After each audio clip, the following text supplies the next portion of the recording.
Welcome to the MSU Mobility Forum. I'm David Bertram, Associate Vice President for State Relations and MSU Government Relations.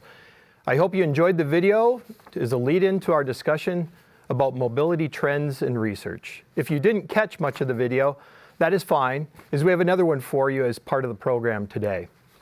Thank you for joining us for a lively discussion about mobility trends and research. We have a great group of people gathered today to learn and engage about mobility. It is a convergence of many C-suite executives, company representatives from OEMs, and others in the tech and mobility industry, including many people from mobility-related media outlets. We also have a number of state and federal government representatives with us today. We appreciate all of you joining with us today. In fact, we have a special message from the Lieutenant Governor to welcome us here today. Lieutenant Governor Garland Gilchrist II is no stranger to technology. As a Detroit native, he had his first computer at age 5 and set up a computer lab in a community recreation center using computers that he built himself at age 16. He studied computer engineering and computer science at U of M, and later had a successful career as a software engineer at Microsoft, helping to build SharePoint into the fastest growing product in the company's history. He also served as social media manager for the 2008 Obama campaign and helped launch a national text message program to recruit volunteers. He later served as the first director of new media at the Center for Community Change in Washington, D.C., and spent 3 years as the national campaign director at MoveOn.org. Eventually, he became the first ever Director of Innovation and Emerging Technology for the City of Detroit before being elected as Lieutenant Governor roughly 2 years ago. Let's listen to Lieutenant Governor Gilchrist's message. Hello to the MSU Mobility Forum. This is Lieutenant Governor Garland Gilchrist. I'm excited to take a moment to talk to you today because you are gathered for a topic that I am deeply passionate about, the future of mobility. We live in a time that has seen significant advancements and innovation in the types of technology that could unlock a broad range of possibilities around the future of transportation. But the intersection between technology and transportation is not new to our state. The idea to put the world on wheels in the first place was revolutionary, and it was Michigan that saw it through. This passion is also personal, as it stems from two fundamental pieces of my life: family and education. I was born in Detroit, the Motor City, and raised in a family where my mother and many of my family members worked for General Motors, Ford, or Chrysler. At 5, I received a computer from my grandmother, making me the first kid on my block to have access to this incredible technology, and it put me on the path to where I am today. And throughout my career in technology, the importance of the auto industry and technology never left me, which is why now, as Lieutenant Governor of our extraordinary state, I am determined to ensure that we are doing everything we can to gain and maintain a competitive advantage and solidify our position as the car capital of the world for generations to come. But we know that when we talk about mobility, we're not just talking about cars and technology. We're talking about providing a higher quality of life for all of the people of our state. That is why our administration has made the case for connected mobility: connected, autonomous, shared, and electric. This approach would ensure that Michiganders in all corners of our state, from our urban centers to our rural areas and everywhere in between, can fully participate in our communities through an array of transportation methods. I am excited to see what the future of mobility holds, and while I don't know what the next revolutionary idea will be, I do know that by continuing to lay a framework for a comprehensive mobility plan, we are doing everything in our power to be ready for it and to take full advantage of it. Thank you, and stand tall for Michigan. We thank the Lieutenant Governor for his message. You can feel the passion he has for advancing technology. We appreciate his work within the Whitmer administration and the partnerships MSU has with the state of Michigan. I welcome another key player in state government. He's going to share some insightful information about the state's mobility efforts. The new Chief Mobility Officer for the state of Michigan, Trevor Paul, leads the Michigan Office of Future Mobility and Electrification. He was appointed in July to this newly created position and is responsible for working across state government, academia, and private industry to grow Michigan's mobility ecosystem through strategic policy recommendations and new support services for companies focused on the future of transportation. Previously, he served as the Senior Vice President of Business Innovation at MEDC, where he led the official state programs for mobility, Planet M, supply chain assistance, Pure Michigan Business Connect, export assistance through the Michigan International Trade Program, and entrepreneurial assistance through the Michigan Entrepreneurship and Innovation Program. Before MEDC, Trevor was in supply chain matchmaking, as he led the Connection Point program for the Detroit Regional Chamber, which later became Pure Michigan Business Connect. He has a bachelor's degree from Grand Valley State University and an MBA from the University of Detroit Mercy. Welcome, Trevor, and thank you for joining us today. It's great to be here. Go green, go white. Thank you, Mr. Bertram. Can someone launch my slides, please? All right. So next slide, please. I'd like to begin in the future, to the year 2030, because the next 10 years are going to be a landmark decade for mobility. Electric vehicles are expected to pass internal combustion engine vehicle sales by 2030. Software will represent more than 50% of the value of a vehicle by 2030. Last mile drone delivery is estimated to become profitable at a volume of 500 million deliveries across 40,000 vehicles by 2030. It's going to be a big decade. And frankly, the year 2030 will belong to the state that prepares for it best. And that's why Lieutenant Governor Gilchrist and Governor Whitmer signed an executive order creating the new Office of Future Mobility and Electrification earlier this year, a dedicated resource focused on making sure Michigan leads the world in 2030 and beyond. Next slide, please. So the vision for mobility in the state of Michigan is simply this. We can achieve a stronger state economy through safer, more equitable, and environmentally sound transportation for all Michigan residents. But within this vision, sort of between the lines, there are a few guiding principles I'd like to share. The first is that we need to take a systems level approach. That's what's going to create economic development advantages, safety advantages. How people and goods move is not isolated to only one mode. So simply being the best at autonomous cars is just too narrow of a win to claim global leadership over all mobility. As the Lieutenant Governor mentioned, it's those core elements of the new mobility era, autonomous, connected, shared, and electric, that are foundational and systematically linked. We believe the future is multimodal, and we're going to try to build that multimodal future right here through this office in the state of Michigan. Now, I've talked to you about the vision. I've talked to you about the guiding principles that are baked between the lines of that vision. And I wanted to spend a moment on our objectives. And as you look at those objectives, all of them kind of seem like common sense, but they all are important areas that we need to win. You know, growing the mobility industry in Michigan means dedicating resources to generate new investment from mobility companies, job creation, engaging more mobility startups. So actually in 2019, mobility-related startups had a larger job creation impact in Michigan than they did nationally. These young companies are incredibly important. You know, the third, expanding Michigan's smart infrastructure. Nearly 10,000 fatal car crashes have occurred over the last decade in Michigan, and 94% of those have been related because of have happened because of human error. So the sooner we get this technology on the road, the more lives can be saved. Accelerating electric vehicle adoption in Michigan, and that needs to choreograph with the governor's climate goals of being carbon neutral by 2050. Make that transition from internal combustion engine vehicle sales or vehicles to electric vehicles. And frankly, grow the industry as we're growing our charging infrastructure, as we're reducing range anxiety, both in public transit and for everyday Michigan citizens that drive electric vehicles. The fifth, further enabling Michigan's mobility workforce. So the jobs impact is going to be significant. Nationally, the mobility industry is going to need about 45,000 new people with computer-related engineering skills by 2030. Michigan's going to need about 12,000 of those to retain its pole position.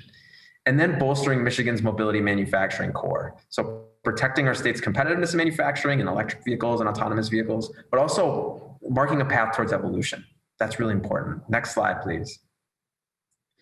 And so we need to take an integrated approach. The office is actually strategically located between 4 different state departments that focuses on key aspects of our mobility ecosystem: economic development, infrastructure, the grid, and workforce. They all play a role in advancing each other and advancing the future of mobility in the state. Next slide, please. And so I want to talk a little bit about our early wins. The office has been in existence since July, and there's been some things that we're really excited about and want to share. We announced the world's first ever connected vehicle corridor between Detroit and Ann Arbor. This is going to be a 40-mile stretch, a dedicated lane that's going to exist for self-driving vehicles and to prove out the safety cases for self-driving vehicles, but it's also going to integrate into our existing transportation networks. This is not just tech for tech's sake. This is trying to make our existing framework of regional transit better. We've launched an autonomous shuttle to help senior citizens get to and from doctor's appointments at the Detroit Medical Center. We've launched a series of COVID-19 mobility solution grants that focus on things like making autonomous shuttles safer to ride in by using UV light technology to disinfect air and surfaces, installing dividers in Detroit buses, installing autonomous cleaning robots in Grand Rapids Airport, and now it's extending into other airports around the state. We worked with Ford, Bosch, and Bedrock on an automated parking demo. First time in North America where you can literally get out of your car in a parking garage and it parks itself. Next slide, please.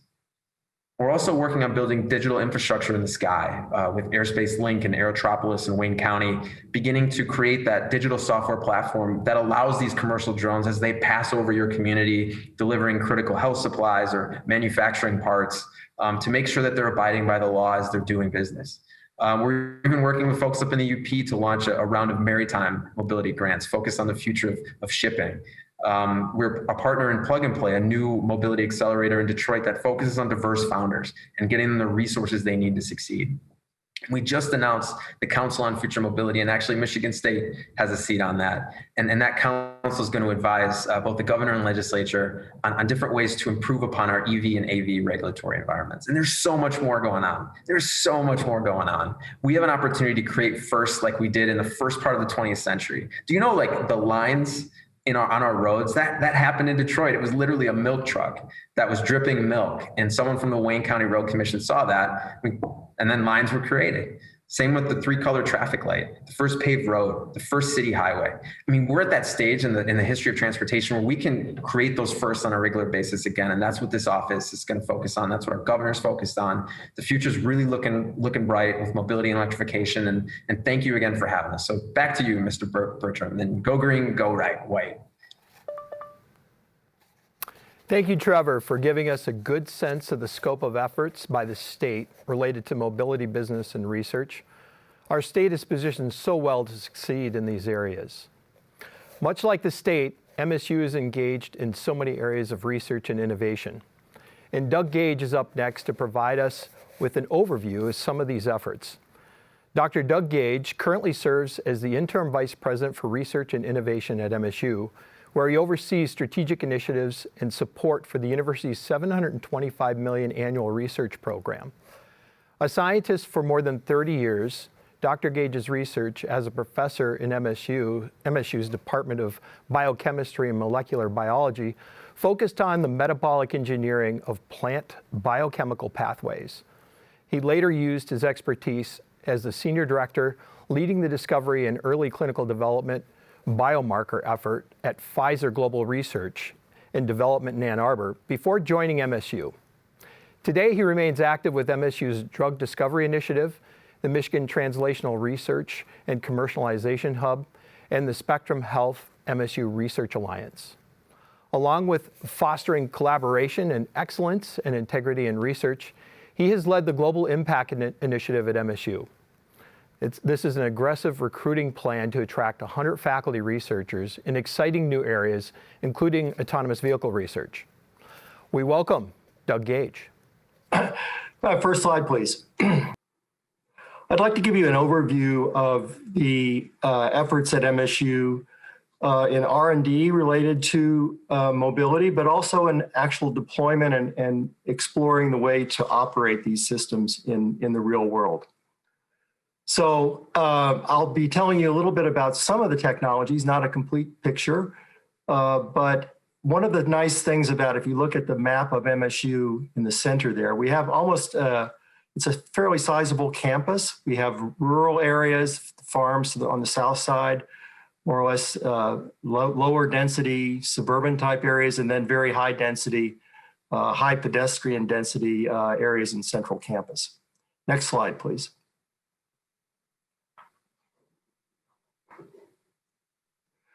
So in the R&D world, we sort of have several different approaches. One is actually looking at the vehicles themselves, but more importantly, I think the infrastructure and a critical factor which really is going to determine the success of mobility, and that is the social aspects of the deployment of these systems in practice.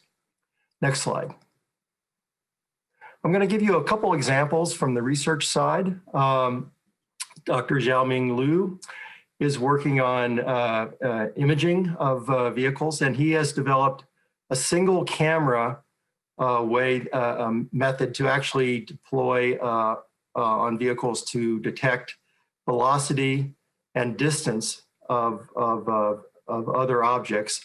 And that's really done, it's incredibly cost effective being able to use a single camera to do that as opposed to a LiDAR system or a stereoscopic system. So it's a very valuable approach. Next slide, please. Now, we live in Michigan. We're not in Arizona or California where autonomous vehicles can drive around without any interference. In weather conditions, imaging of the conditions can be quite challenging. And I want to describe the work of Haidar Rada, who is a faculty member in the College of Engineering. And if we look on the left side with the sort of state-of-the-art imaging that we have today, there are a number of in foggy conditions, a number of objects are missed. And on the right is the MSU system. It's an integration of different sensor systems, and all the objects can be detected. Click again, please. So with the current state of the art, there are false positives, and you can see on the right with ours, the MSU approach, it doesn't have any of those shortcomings. Next slide, please. So this is the campus area where we propose to do some significant development. It's an area called Spartan Village. It's about 330 acres. There are real buildings there which provide a great opportunity to actually look at radar interference and to study systems in a more realistic environment. Campus operations are going to require a number of things. So we have to have connected autonomous vehicles, micromobility, shuttle systems to bring people back and forth around campus, and as well as bus systems. We are looking at deploying automated systems for food delivery, for logistics, for doing custodial work, and landscape maintenance. And then traffic organization. There already, as I'll show you, deployed some systems on campus where we can monitor vehicle activity. One of the nice things about being able to do this on a college campus is that we're self-contained. We can control. This is not a place that requires government approval to do things. If we decide to do a study, we can do it. We can make that decision and deploy it. We have our own police force, and we have the ability to reconfigure our infrastructure, traffic patterns, et cetera, as needed. Next slide, please. So we are in the process of planning a control center. This will be for monitoring and controlling vehicles. Actually, we're looking at the ability for operators to be in the control center and to take control of a vehicle should that be required. We want to be able to monitor facilities on campus as well, so HVAC systems, et cetera. And then in controlling remote vehicles, that might mean lawn maintenance, et cetera, from there. And then being able to control emergency access to traffic if required, as well as data analysis and monitoring cybersecurity. Next slide. This is the campus, showing some of the systems which are already in place. We have traffic management systems, traffic controllers, various camera systems, and roadside units are already in place on campus. And on vehicles, we have onboard units as well. So I think we're positioned to really begin to see how these systems work in real life. Next slide, please. So as was mentioned in the introduction, we have a major hiring initiative, which I was responsible for. In addition to the hiring, there have been a number of infrastructure additions to the campus. Shown on the left is our new STEM education building.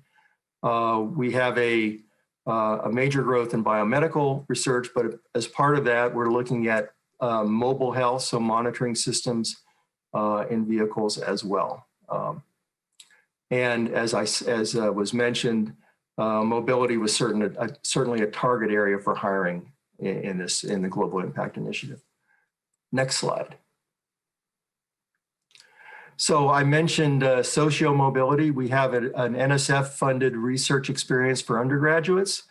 It spans a number of colleges, including the College of Social Science, Engineering, Law, ComArts, which allows a very robust learning environment for the students that participate in this, looking at all aspects of social components of deployment of mobility systems.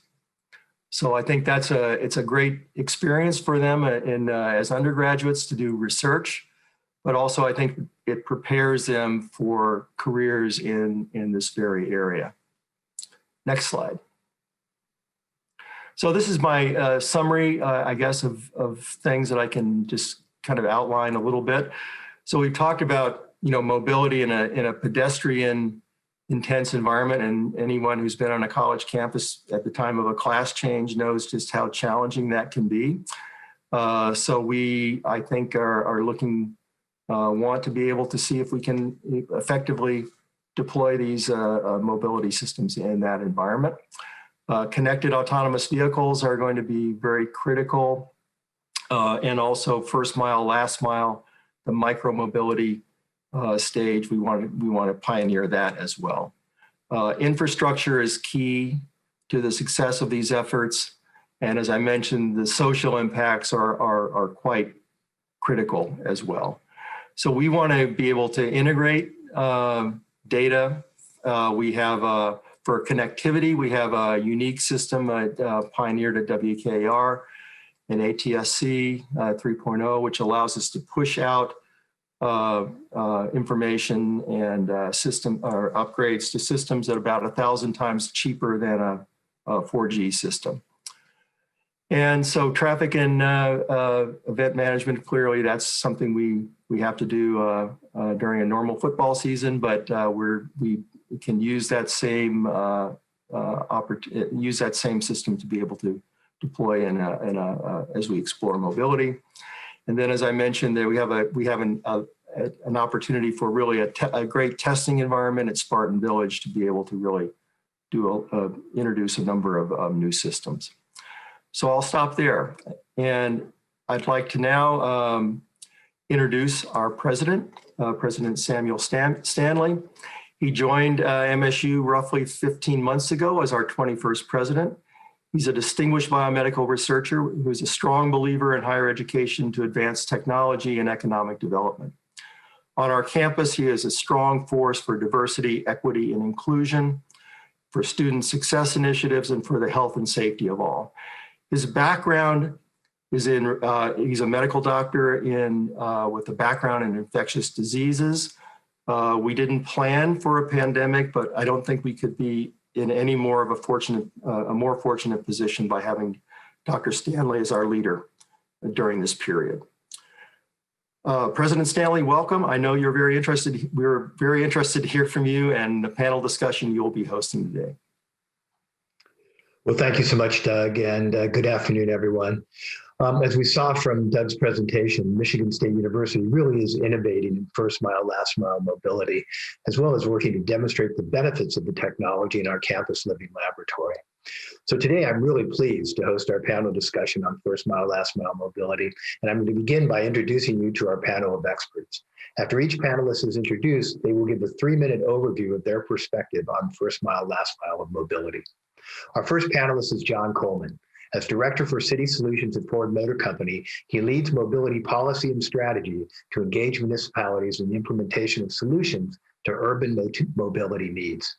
He plays a key role in connecting Ford's capabilities and thought leadership with external partners to increase accessibility for people and goods moving around cities. Dr. Coleman's research focuses on how large organizations engage in sustainable behavior and how that decision-making process can be embedded in day-to-day operations.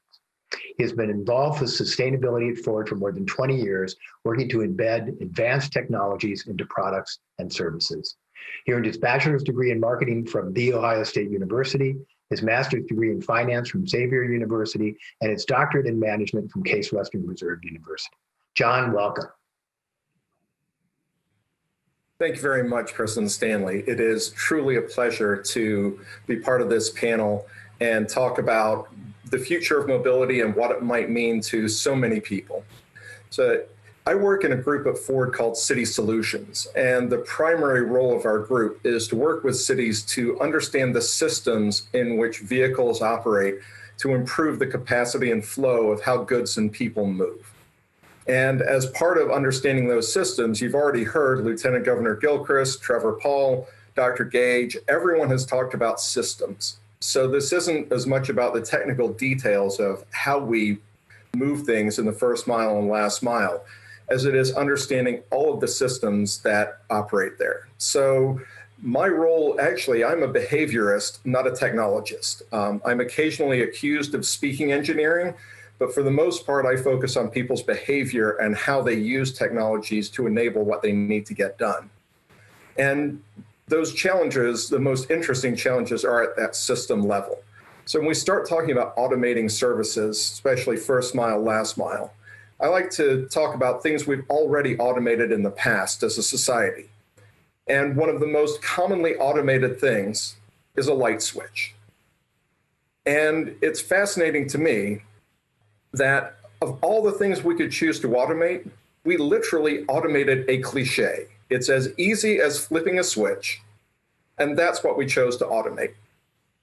Now, one thing is interesting. It says the easier something is to use, the easier it is to automate.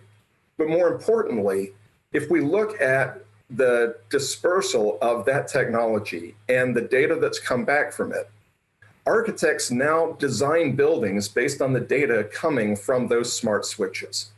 And I don't think anyone who was involved in the design of those switches thought that they would be affecting the field of architecture and how buildings are designed. So when we talk about autonomous first mile, last mile solutions, when we automate that service, something as complex as getting all the things that people need to them and where people need to go, I wonder how people will actually respond to that, because if a light switch can change the architecture of a multi-story building, changing how people move and how goods move can have impacts far beyond anything that we can imagine. The last thing I'd like to point out before we turn it over to the other panelists is that the future of mobility is diverse. And I had to go back to 2014 to find the last time I was on a panel with 4 white men. So for anyone who's watching this and wondering what the future of mobility is, I guarantee it's not a screen full of white men. Every panel I've been on, there are people of color, there are women, there are people from different countries. It is an incredibly diverse space. So I just wanted to call that out at the start of this, that if nothing else, it's diverse, even if you don't look at the panelists on the screen. Thank you so much, John, and thank you for that insight, which I think is a very important one, and thank you for conveying it. Our next panelist is Paul Thomas, who has more than 20 years of experience in various aspects of the mobility industry. He is currently Executive Vice President of Automotive Original Equipment Global Sales for Bosch, and responsible for coordination of Bosch's business with Ford Motor Company. He also serves as Executive Vice President for Mobility for Bosch in North America. Paul is also responsible for sales, marketing, and quality operations in the North American region and serves as the regional lead for sales excellence. He leads the delivery of innovation and sales growth in the region, along with ensuring that ties to future mobility are considered in the products and services Bosch offers. He is a Spartan, having earned a bachelor's degree in materials and logistics management here, and also earned an MBA from Wayne State. He's also completed an immersive management regimen at Carnegie Mellon University. Welcome, Paul. Thank you, President Stanley. Nice to thank you for the introduction. My name is Paul Thomas, as you've heard, and currently I'm really happy to be part of this transformation that we're seeing in the mobility market. The name Bosch, similar to the name Ford, has a very a connotation of just hardware and building things that get on the road and deliver people to their locations. But what I'd like to say is that that automotive business that we have represents a large portion of our revenue, roughly $70 to $80 billion a year. Bosch generates, and of that, around 50 billion comes from our automotive business. We invest considerable amounts in research and development. Roughly 6 to 7% of our annual turnover goes back to R&D, and we have around 400,000 associates globally, and around 35,000 that work in the United States. We've introduced a number of, let's say, game-changing technologies and innovation in the automotive market, such as ABS on vehicles that can help you stop quicker. And we're also looking at things on how we introduced direct injection into the engines to improve fuel economy. The Bosch Mobility group that we have now is trying to look beyond just hardware. And hardware, of course, has to be delivered at the right cost, the right quality, and the right quantities. But we also have to ensure that what we're delivering is safe, sustainable, and exciting. And combining all of these domains together is something that we're looking at and how to personalize transportation. Not only personalize, but add a great level of automation. And as we're all reading, tons more electrification to add more, let's say, joy of driving and reduce the carbon footprint. And as John was mentioning, connecting these vehicles and this mobility to the infrastructure, similar to what Trevor and I have worked on here in the state of Michigan together. But all of these fall underneath our brand promise, which is invented for life. And I really think that's something that in my 27 years at Bosch has been something that I wake up every day trying to do. But those of you who might know Bosch as an automotive supplier, you may also have one of our dishwashers or power tools in your house. But we also do a lot more than you may think. If you have an iPhone in your hand or you're using an iPad, what I'd like you to know is that there's many sensors inside those iPads and inside those iPhones that we produce. So we do have connectivity beyond just the automotive world and in things related to dishwashers.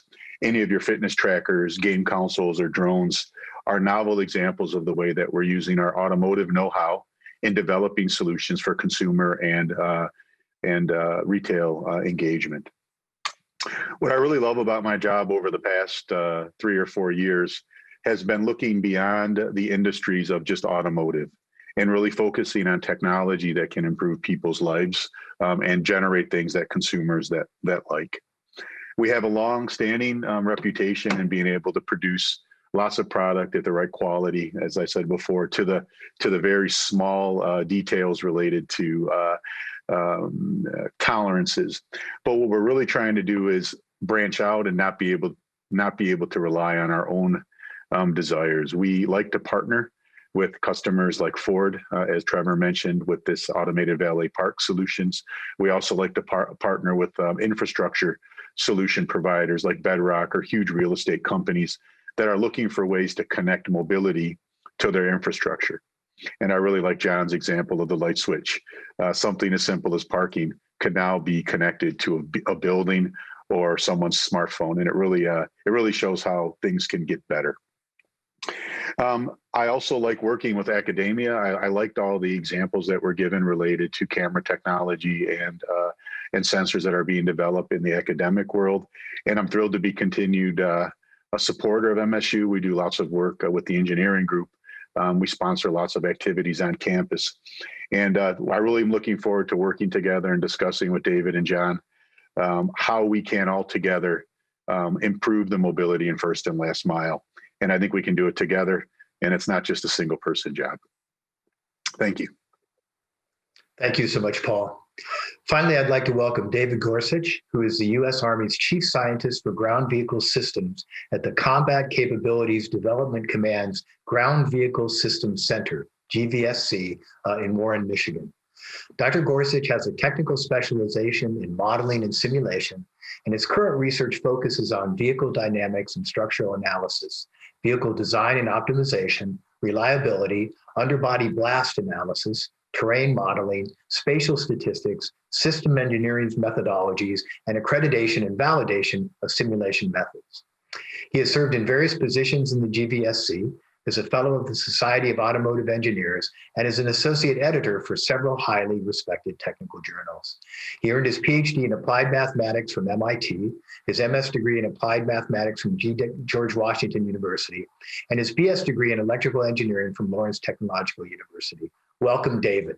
Yeah, it looks like David's connection is frozen. So President Stanley, maybe we should go to the first question, and then we'll see if maybe David can get reconnected. Okay, I'm happy to do that. So we'll go ahead. And we're now going to move to our panel discussion with the caveat that when David gets back on again, we'll allow him to introduce himself, of course. Michigan State University is really a large source of talent for engineering and other relevant skills in Michigan. And we know that over 60% of MSU engineering graduates take a job here more than twice the rate of other large universities. And about 85% of our graduates take a job in the Midwest. As you saw from VP Gage's overview, we're now producing graduates in many disciplines with advanced mobility expertise. So John, for you first, how can Michigan's educational institutions help the state further its position as an international leader in mobility, particularly with respect to first mile, last mile? Well, to start with, Michigan's educational institutions are already building on more than a century of leadership in mobility.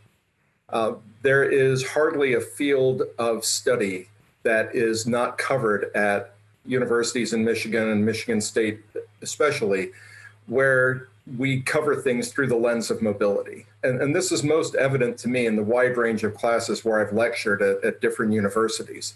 Whether it's engineering or public policy or law to architecture, and most often in behavioral classes that cut across disciplines, the idea of using mobility as a lens that cuts across all of those things is an incredibly powerful teaching and learning tool. And if you think about it, mobility as a concept has to be interdisciplinary because there isn't a single component of it that operates in a vacuum. So connecting disciplines to help solve some of our most difficult societal challenges is one of the things where Michigan universities excel. And you see that with the interdisciplinary nature of the education available.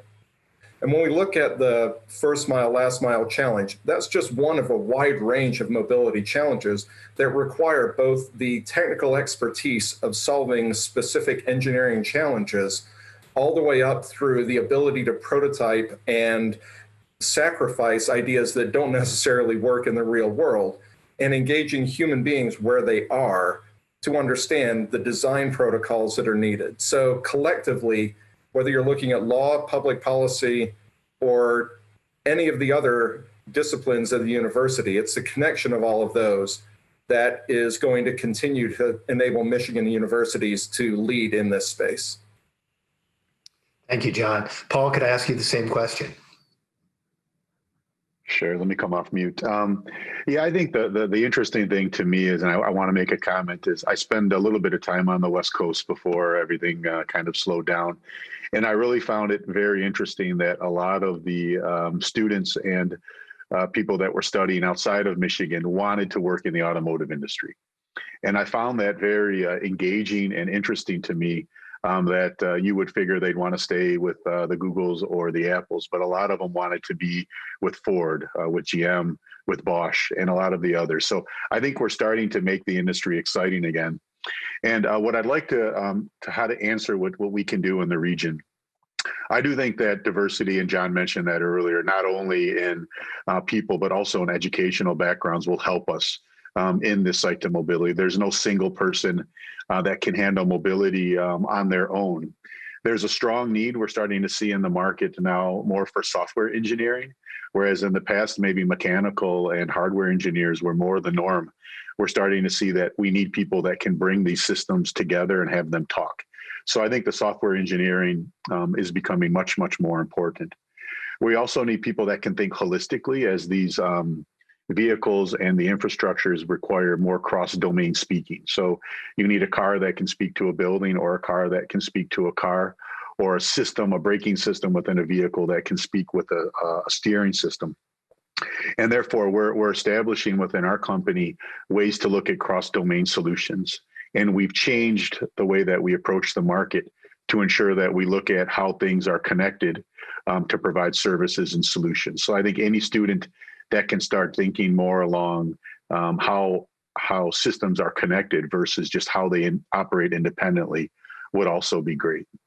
And one of the other things that I'd like to mention is that we're also trying to upskill some of our existing engineers. So if you've been in the industry for 20 years and you've designed the greatest powertrain system or the great wiper system in the world, we want you now to also start cross-training on software engineering. So this upscaling methodology that we're seeing is also very important. And even within the universities, I think it would be great to focus to have students know more than just their single discipline. And then finally, I have a young son who will be potentially coming to Michigan State next year. He's been accepted. He just needs to make a couple decisions. And I really have told him, and I would say, focus on artificial intelligence. I think it's something that if you don't know about it now, 20 years later, you will ask yourself, why didn't I learn more about artificial intelligence and how it can impact the user experience in first and last mile mobility? So that would be my short recommendation to universities developing curriculums now would be focus on software, cross-domain students, and make sure that you don't give up on artificial intelligence all along while keeping the user experience in mind. Well, thank you, Paul. And if your son needs any convincing about Michigan State, please let me know. I'm happy to do that. We're always trying to recruit outstanding students. David, we're glad you're back with us. I went ahead and introduced you. I wonder if you would go ahead and give your introductory remarks, and then I'll ask you the same question I asked John and Paul. Yeah, thank you. I apologize about that, but it seems like the thing we worry about in the Army is with developing autonomous systems, having issues with dropping out signals and GPS and everything you would have in a wartime environment. But it seems like we have it in the commercial space, even for this panel. I am the Chief Scientist of the Ground Vehicle Systems Center. We're at the Detroit Arsenal in Warren, Michigan. And we at the Ground Vehicle Systems Center have about 1,800 people, and we execute about $750 million in federal funds each year, supporting the Department of Defense's ground systems and everything that has to do with mobility and developing the newest technologies for mobile systems. And a key part of our strategic push in modernizing the Army forces, which is a key priority for us now after we've been fighting these wars, is autonomy. And it makes a lot of sense for a lot of reasons. And it's not just autonomous mobility, but even making the defense systems autonomous, because it really it makes our systems faster and more efficient. It protects soldiers' lives and everything that we do. But of course, as part of the first last mile and discussions today, it's not only about us out in the battlefield, but about our bases and how do we automate our systems in our bases. And our bases are a little bit like college campuses in that they're geofenced and somewhat controlled, and we can do things in them that we may not be able to do out on the commercial roads. So I think there's a lot of opportunities to collaborate. And as chief scientist, I'm responsible for the academic engagements, and there's a lot of reasons why we have to engage with industry and academia. We certainly, Department of Defense cannot do this on their own, and the partnerships we have with academia and industry are really crucial. So what I wanted to say, I'm very honored to be part of this panel and have this discussion with everybody today. Thank you. Well, thank you so much, and we're so glad you're here. I guess you started to address it, and maybe you could just go into a little more detail. The question I really addressed to John and Paul was, how can the educational institutions, what can we do to support and help grow your industry, the defense mobility industry, and serve your needs, basically? Yeah, and I think the most important thing to us are talented people, technical people that we can draw from academia, both as federal employees, but also into the defense industry, and also the commercial industry, because we rely a lot on dual-use technologies. And more now than ever, we're not just relying on the mechanical engineers of the past, but we're relying on a diverse set of people who also know not just computer science, but human-machine interface type issues, human factors.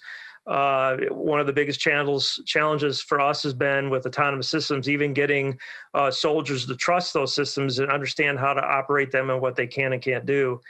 And we really need to be able to understand these systems from a broader perspective with many different types of disciplines. Back in the beginning of World War II, the government worked with the auto industry and really decided to put the Detroit Arsenal and more in Michigan, and the Ground Vehicle Systems Center where it is today. And the reason for that was the auto industry and the technical automotive engineering talent working combined with the auto industry and the great universities we have here today. So the whole reason we're even here in Michigan is because of the technical talent and skills of this community has. And from when we were building tanks over at the Detroit Arsenal to today, we're working on the latest, greatest technologies with the community we have. So that technical talent and a diverse technical talent is real crucial to implementing these new fielding systems, autonomous systems. Over. Great, that's great. Thank you so much.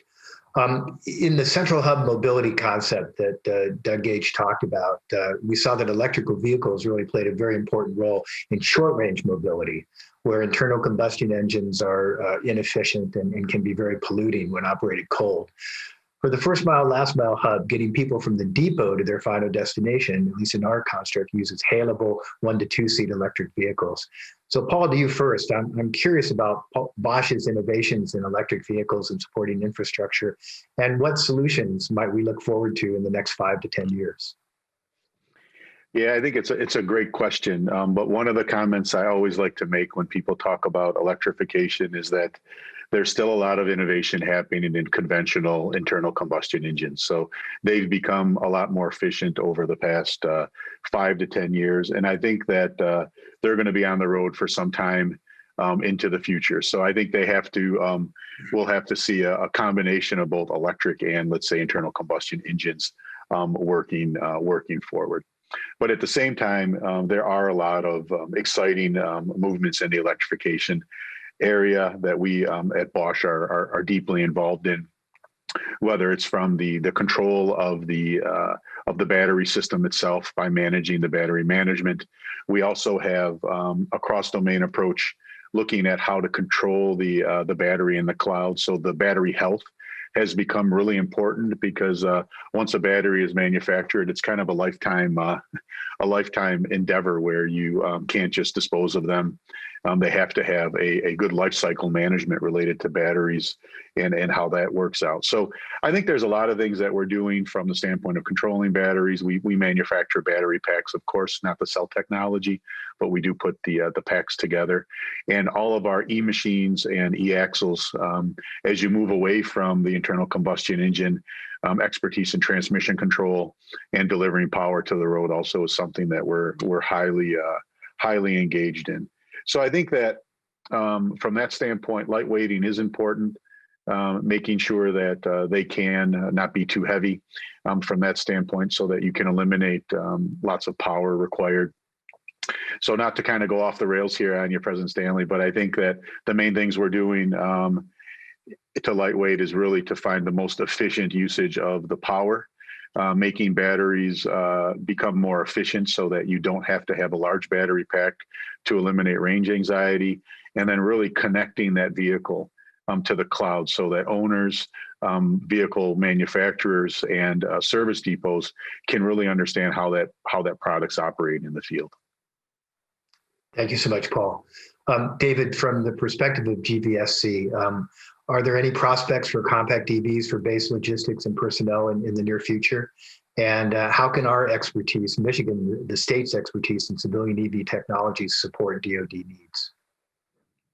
You know, I just recently published a paper that the Army won't be going to non-liquid fuels for some time, at least from our heavy combat vehicles and our tactical trucks, when we have requirements where we can't rely on any infrastructure because we might have to fight anywhere in the world.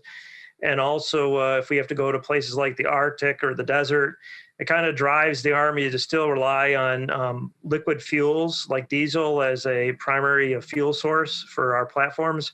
But it's a different story if you look at our bases, right? Especially the bases in the United States. We have infrastructure. In fact, at the Detroit Arsenal, a good 8-9 years ago, we installed electric charging stations around the base. We installed a microgrid on the base. And certainly for the first last mile type operations, electric platforms and personal mobility type platforms, it makes a lot of sense to have electric. Where we do build electric vehicles and have been for some time is maybe for special forces where you're worried about the noise in the engine. So we do have specialty vehicles that are all electric, but you know, from a physics perspective, the heavy combat vehicles, you know, are still on diesel or JP8. Over. Thank you. Thank you so much. John, Ford is very busy electrifying its fleet, and in the case of the iconic Mustang, electrifying, in the good sense, driving enthusiasts.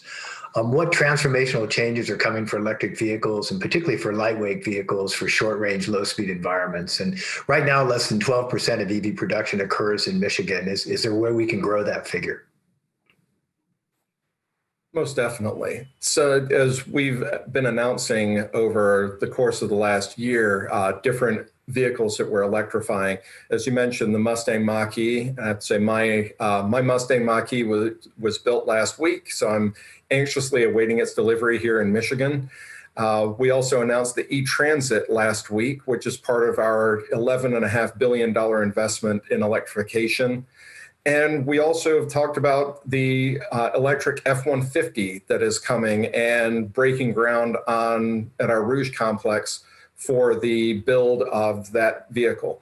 In addition, it's not just the vehicle assembly plants that are here, it's the componentry and the supply chain. So we're investing over $100 million in the Van Dyke transmission plant for the e-transaxles for these vehicles. And we're looking at other investments, not just in Michigan, but throughout the US in places like Kansas City for the e-transit. So as we look at these vehicles and the investment that we're making, there is plenty of opportunity for us to continue growing this part of the business.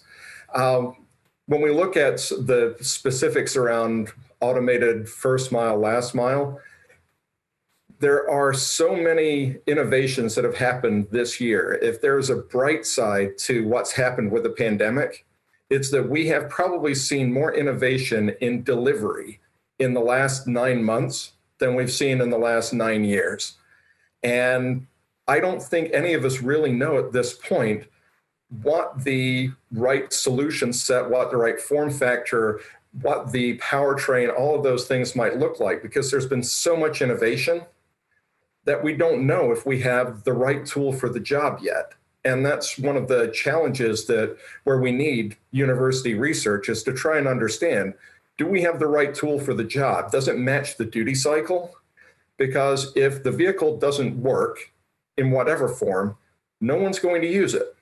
So we have to make sure that we aren't sending a Phillips head screwdriver when you need a slotted screwdriver, because it doesn't matter how good your Phillips head screwdriver is. If the screw won't accept the screwdriver, you're in trouble. So those are the things that we're trying to understand with this innovation, but the investment is already happening and will continue ongoing. That's great. Thank you.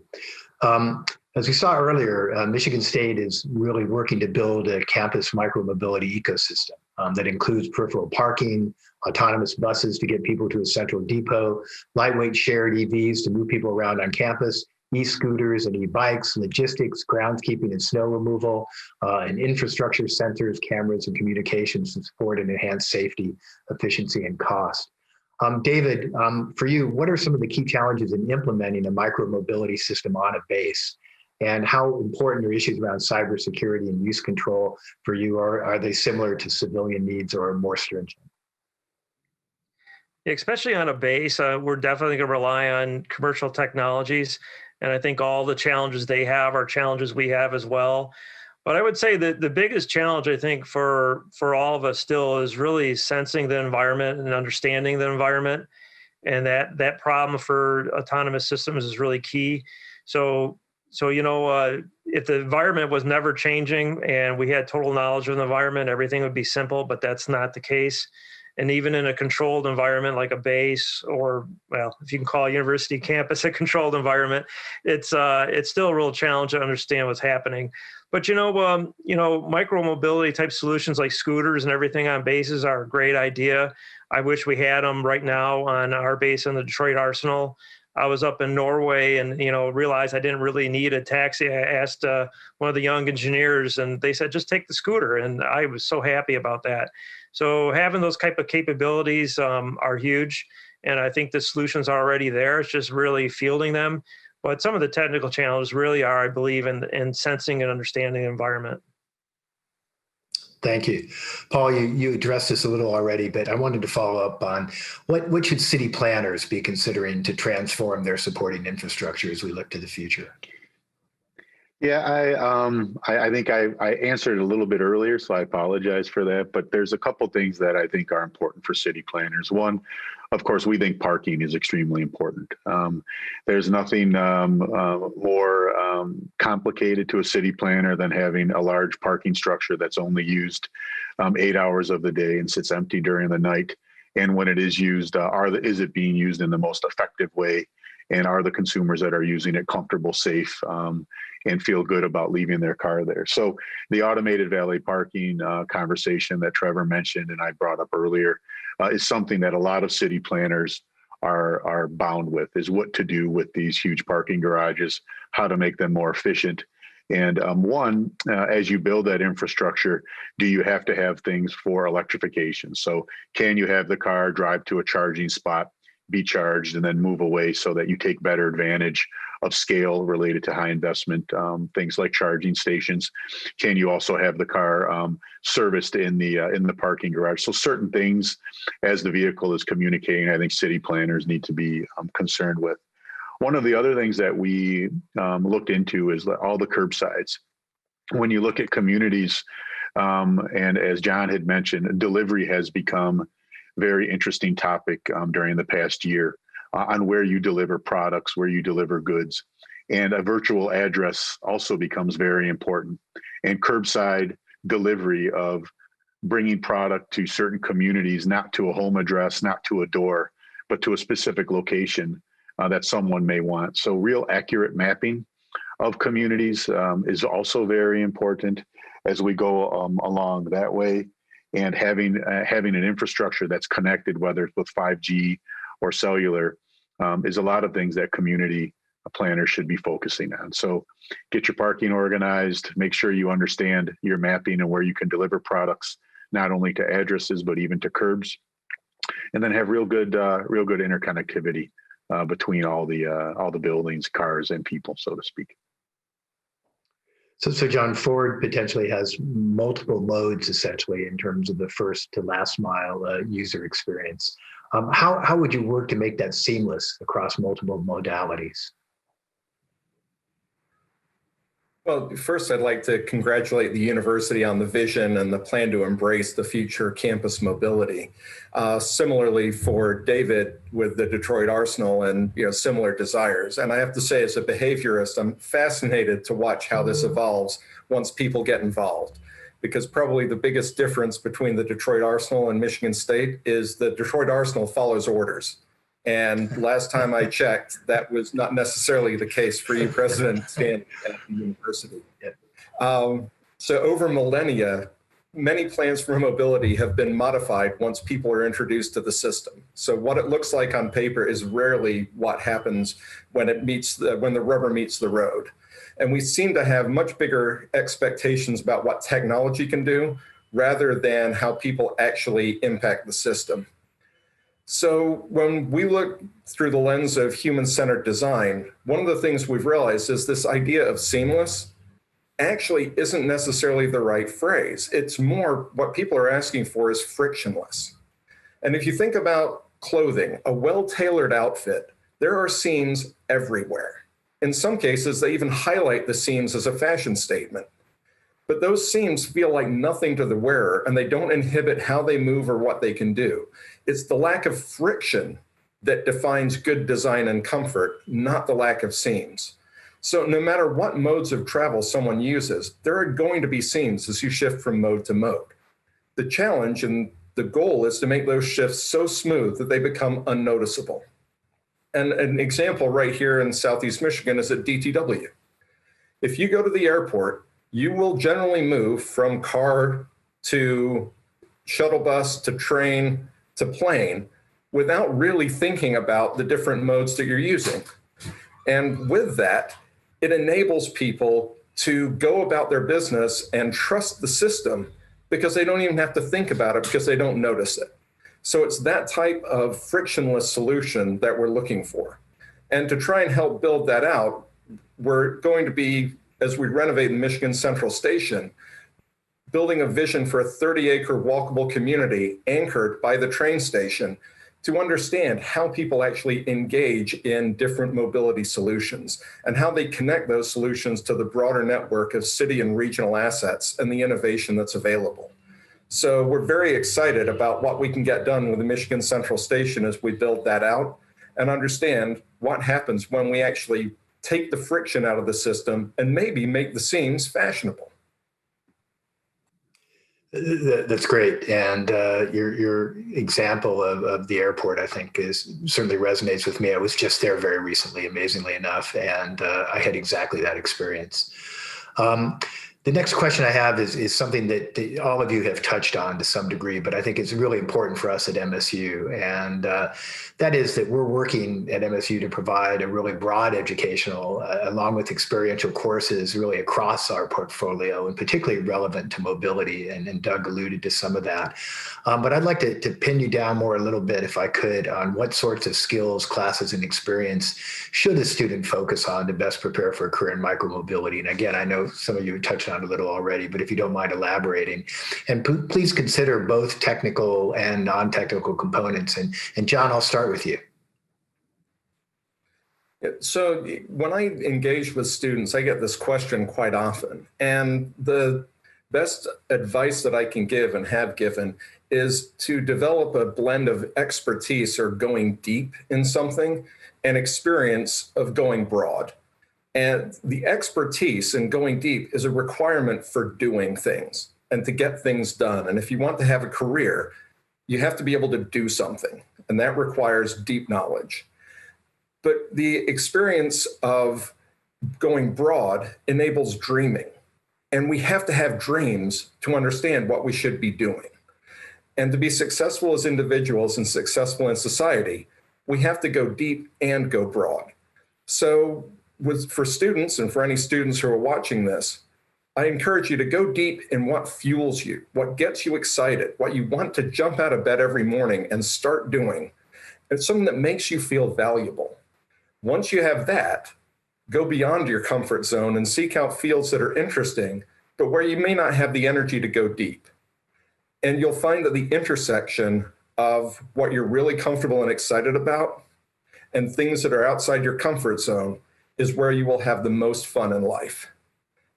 So when I teach organizational behavior, a significant chunk of my students, even though this is a core business class, I have a lot of students who are video game designers. And I saw them often enough. I asked them, like, why are you guys here? This is a required course for business. And they said, well, we know we'll make better video games if we understand how organizations and people behave. So if you're a video game designer, that makes a ton of sense. If you're teaching organizational behavior, it makes a ton of sense. But if they hadn't gone outside their comfort zone, they'd be designing games that no one wants to play. So when we look at solutions like scooters, if a student's interested in building a better scooter, I'd ask them to see how they see scooters affecting systems in which they operate. How do you pay for it? How do you make sure they have energy on board? Where do you put them? Or vice versa, how do you use them as a student? So there are all kinds of opportunities for people if they have some expertise to go deep and the experience and the willingness to go broad. Thank you. David, same question from the Department of Defense perspective. Yeah, just on a personal note, when I was in graduate school, I was in the applied math department, and I was never taking any classes out of the math department. It was kind of an open curriculum, and I went in the EE department and the AI department and the media center, all over the place. And at one point, I had to pass a qualifying exam, and I said, "Oh, I haven't taken any math courses." But I think I was fortunate to have that lesson, and I think that's really important for students to know. Is having a diverse technical background is actually really important for this mobility space. And as John was saying, they need to know a lot of things, and for them to be able to work as a team to solve some of the problems with students who are in other fields, I think gives them a diversity in experiences so they understand the complexity of actually fielding some of these micromobility systems or sustaining them. It's very valuable, and often we'll get students from universities who are electrical engineers and mechanical engineers, and they spend a lot of time with other people in the organization trying to get that broadening of experience and understanding, all the things we have to do. For example, you can't just implement the algorithm and say, oh, it worked here. You have to actually go through a testing community and go through a lot of steps to try to get it actually fielded. So I think that diversity of experience is really important, and getting students to work from different departments together is very helpful. Over. Thank you. So Paul, you told us a little earlier, I think I remember quite well, about AI as one thing you instruct students. Anything else you want to add to that in terms of the courses and skills that they should focus on to best prepare for a career in micromobility? Yeah, I think that John and David covered the technical side really well, and I'd like to focus a little bit on John's behavioral comments. I think what I think is really important now is that as you begin working in micromobility, you have to understand who your stakeholders are, and you really have to go into micromobility or any type of new mobility solution with what is your desired end. And in doing so, you can't just manage your day-to-day work. You have to lead your team and the people to go in the right direction. So if you just show up every day and you deliver the right software code that makes the car operate, or you deliver the right software code that ensures that it communicates properly with the right infrastructure, you may be missing, as John had even said earlier, you might be delivering the wrong tool to the solution that you want. So for me, I think that you have to be a strong communicator. You have to be able to operate in an area that, as I like to tell people that want to be more involved in the physical nature of the world, as a physicist, you can't deal with the known all the time. You have to be comfortable dealing with the unknown.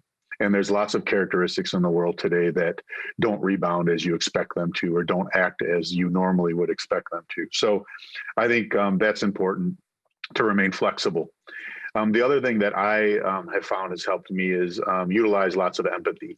So become a much better listener than you think you need to be, and really listen to what people are saying, because the user experience is what is going to drive the success of, let's say, mobility solutions. There's great examples of dropping, hundreds of scooters in a city, but not understanding how those scooters can operate with the city itself or with the community.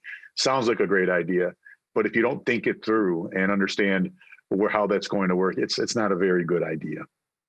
And then finally, one thing I'd like to say, when you do it, you have to walk the talk. So if you want to be a mobility expert, you have to get involved in mobility topics.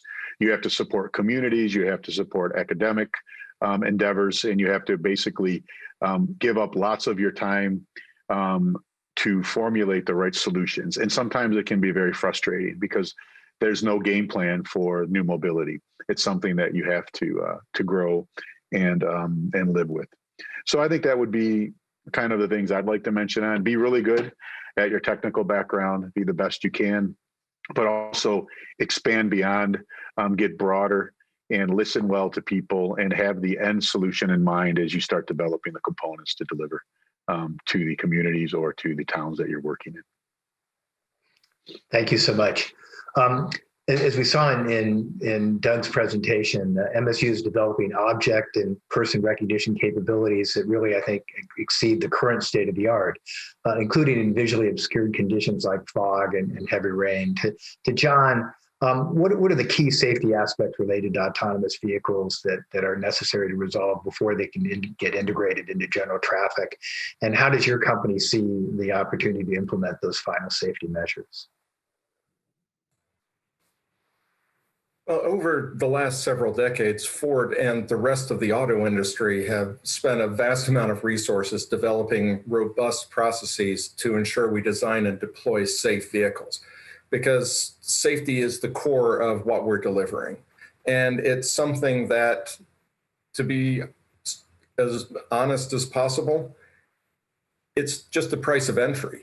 These days, you can't produce a vehicle that does not meet the safety standards or exceed the safety standards and be taken credibly. So this mindset of safety being just a critical aspect of what we do dominates how we're approaching self-driving cars and how we're approaching connectivity. And just as these decades of experience have given us safe and reliable processes for human-driven vehicles, we now need to draw upon that experience and develop the same processes for self-driving ones. So the types of things Dr. Gage was talking about with, recognizing vulnerable road users, whether they are pedestrians or cyclists or anything else that could result in a safety concern, we have to have good processes and policies in place for safety for these solutions to be accepted. So recently we announced Chris Gerdes from Stanford actually joining us to assist us as a safety advisor. And Chris is a world-renowned safety expert in this space. And he's playing a very meaningful role for us in the creation of these safety processes that will help us understand when we can be confident that the vehicles are behaving in the manner that they are safe and ready for deployment. So I can't overemphasize how core this is to the work that we're doing.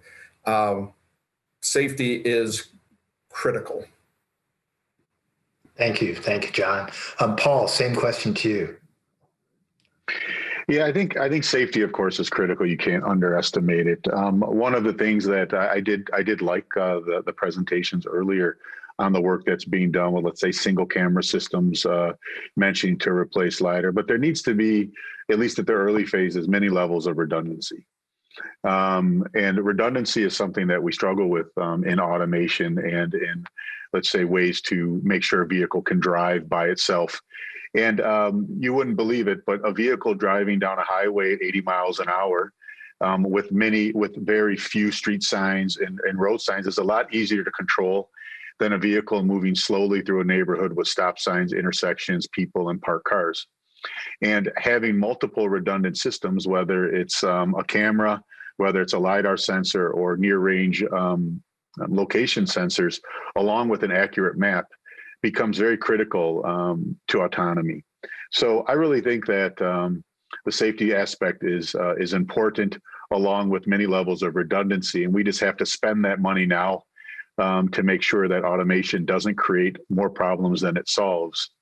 But also one of our big focuses is related to cybersecurity and how to ensure that these systems themselves are being used in the proper way and that they have closed loop direct secure communication either to the cloud in that way. And I think 5G is really going to help us because the amount of data that an autonomous vehicle delivers to the cloud or even to, let's say, a data center is enormous.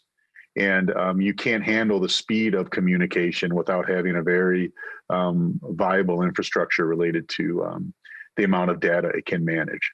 So those would be my three challenges. Of course, would be redundancy is important to have safety. No single solution.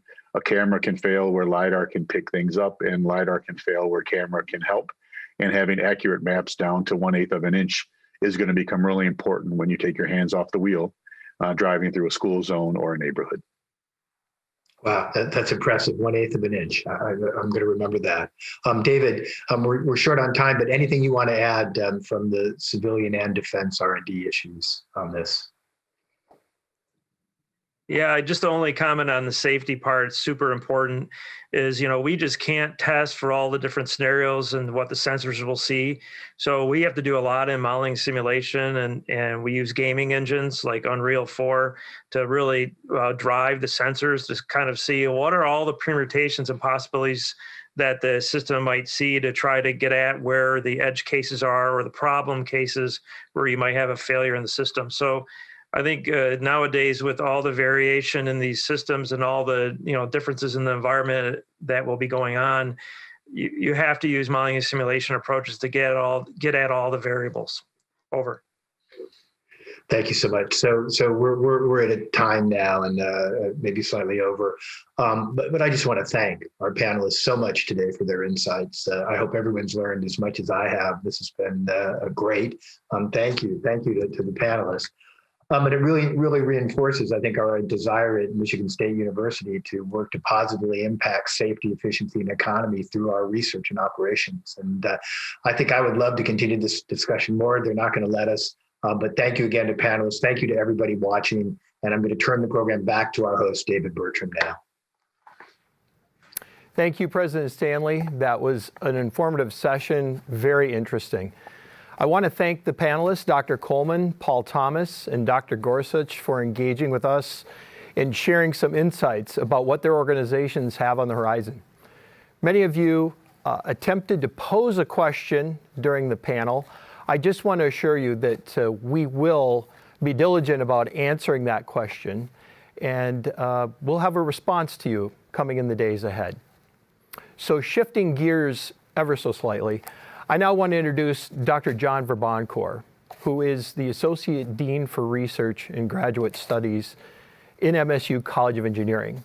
He is the Professor of Electrical and Computer Engineering, Computational Mathematics, Science, and Engineering. John has been a point for MSU, pulling together really the mobility ecosystem from the component research portions. He serves on the board of the American Center for Mobility and has been instrumental in many of MSU's mobility research efforts on campus, including ongoing NSF grant study that he's a part of to look at the impacts of autonomous vehicles on the workforce. John will provide us with some insights about MSU mobility. Welcome, John. Thank you very much, David. I want to tie together the things that we've seen before. We heard from Vice President Gage on some of the activities going on campus and research and operations, and we heard from the panel on various aspects related to first and last mile. And sort of the themes that I heard arise from that are an interdisciplinary integrated ecosystem approach. I heard human-centric technology. There was a lot of human centricity in what we heard. You've got to know how it will be used, how it will be perceived.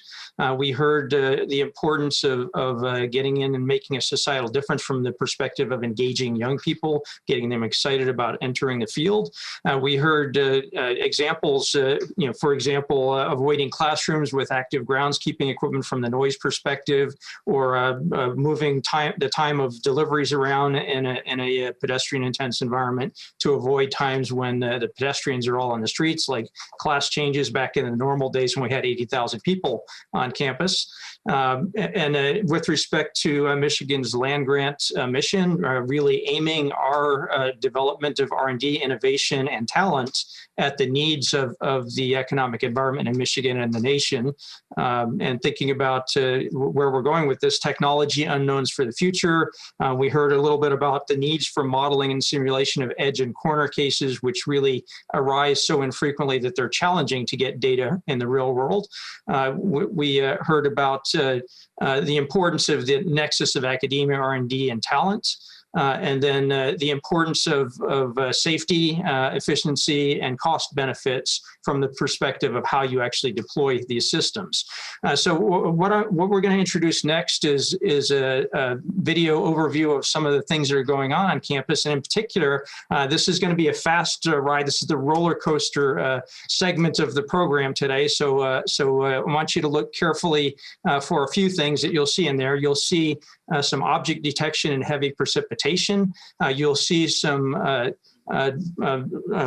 class-leading pedestrian detection algorithms that perform substantially above the current standard. You'll see multispectral high contrast detection, which is valuable not just for night vision, but for day vision in terms of picking out, for example, a pedestrian going from a sunny contrast to a shade of a tree. They actually disappear from a visual camera, but you can pick them up with the multispectral camera. So without further ado, let me remind you to strap in for this. It's going to go real fast, and enjoy the next few minutes as we roll the video for the overview of MSU Mobility.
And we would invite you to visit the MSU Mobility website, mobility.msu.edu, for updated information about MSU Mobility efforts and to review an extensive list of MSU faculty conducting research in the AV mobility areas.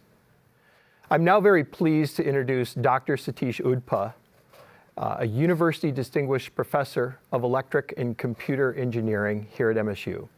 In recent weeks, Satish was appointed by Governor Whitmer to the Council on the Future of Mobility and Electrification. He received his BS in Electrical Engineering at JNT University and both his master's and PhD from Colorado State University. At MSU, he previously served as the chair of the Department of Electrical and Computer Engineering, the dean of the College of Engineering, the executive vice president for administrative services, and most recently, MSU's interim president. We're so pleased that he is now serving as MSU's point person on mobility as the interim director of mobility. Please join me in welcoming Dr. Udpa. Thank you, David. Let me at the outset thank all of you, whether you are a presenter or an attendee. I hope all of you feel that your time was well spent this afternoon. We intend to make this an annual or biannual event, so any input you can provide to make this event more valuable to you will be more than welcome. You saw several interesting presentations today. You saw our Canvas vehicle navigate its way through rain and snow, and indeed under all weather conditions. I'm not aware of any other autonomous vehicle that can do this with the level of flair that this vehicle can. You also heard about what is arguably the fastest and most accurate algorithm currently available for detecting and classifying oncoming vehicles, bicyclists, pedestrians, and other objects in real time. Time constraints prevented us from giving you a glimpse of the work going on in such areas as civil infrastructure, cybersecurity, biometrics, sensor, ownership models, law, microvehicles, fiscal impacts on communities, travel behavior, psychology, and how these new technologies can be used for supporting underserved communities and demographic groups. The one message that I would like to convey today is that we at MSU are able to look at the issue of mobility through several lenses. Sometimes we have created a setting where expertise in multiple disciplines can be brought to bear on problems, as we saw, for instance, in the example relating to research experience for undergraduates. Lastly, I hope this event has raised more questions in your own mind. And if you have any unanswered questions or have an interest in translating some of the technologies we have in the marketplace, or any interest in absorbing some of the ideas, any interest in collaborating with us, or just adding to the thousands of collisions of ideas that take place every day on campus, please do not hesitate to contact Bryce Nelson at the address shown on the screen. We are grateful to you for joining us today. Thank you for the privilege of your time, and I'd like you to enjoy the rest of the day. Thank you, Satish. We appreciate those closing remarks and for all your efforts on MSU Mobility. I first want to thank the WKAR crew for all the work that they've done on helping us produce this. And I certainly want to thank everybody that attended today. And as Satish mentioned, we will have some information coming in the future about future events. Thank you and enjoy the rest of your afternoon.